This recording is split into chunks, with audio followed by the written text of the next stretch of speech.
Inona no ifandraisan'ny fanamasina sy ny hoe fibebahana? Izany fantania izany dia hovalintsika ao anatin'ny 10 minitra monja.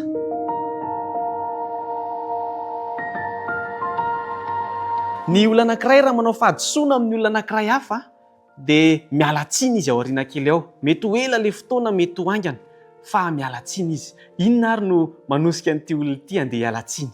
Andeha hovalintsika izay fanontaniana izay, fa mialoha izany dia hivavaka isika. Rainay tsara indrindra an-danitra misaotra anao izahay.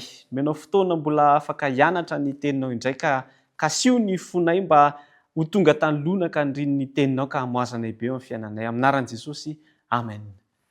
Tantarana lehilahy anankiray, raim-pianakaviana anankiray no lasa eritreritra satria nisy fifamaliana teo amin'izy mivady.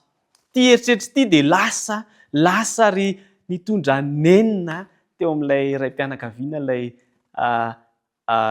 fihetsika izay nataony tamin'ilay vadiny.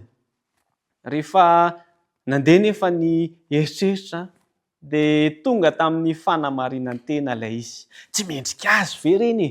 Izy koa nge mba diso e. Ary matetika izany toe-tsaina izany no ao anatintsika koa. Matetika no mora miala amin'ny nenina mankany amin'ny fanamarinantena. Ary misy fotoana aza dia tsy mora ilay miteny hoe miala tsiny aho. Izany nefa dia ilaina mba hanamafisana ilay fifandraisana izay rava teo.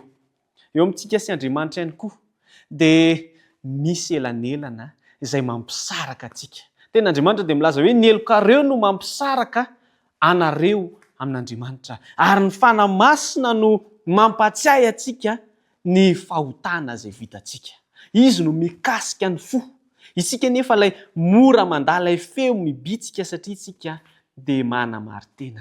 Ny asan'ny fanamasina dia mampiaiky izao tontolo izao ny fahotany.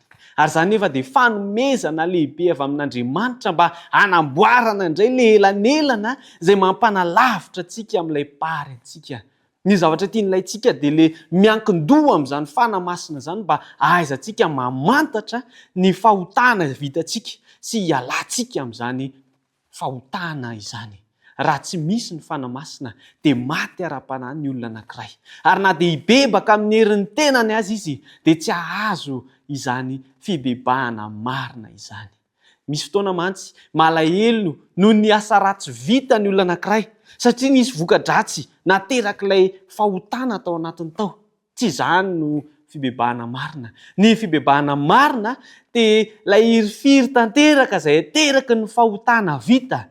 Ary tsy misy afa-tsy ny fanamasina irery ihany no afaka miteraka izany, mampiteraka izany hirifiry ao anatin'ny olona anankiray izany. Io fanamasina io no mitarika ho amin'ny fibebahana marina. Ny fifandraisana eo amin'Andriamanitra dia tsy hitombo velively raha mbola misy fahotana manelanelana antsika aminy. Ary ny olona anankiray raha mifikitra amin'ny fahotana dia izany no mampitombo ilay elanelana. Ary rehefa mitombo ilay elanelana dia miteraka alahelo amin'ny fanamasina izany.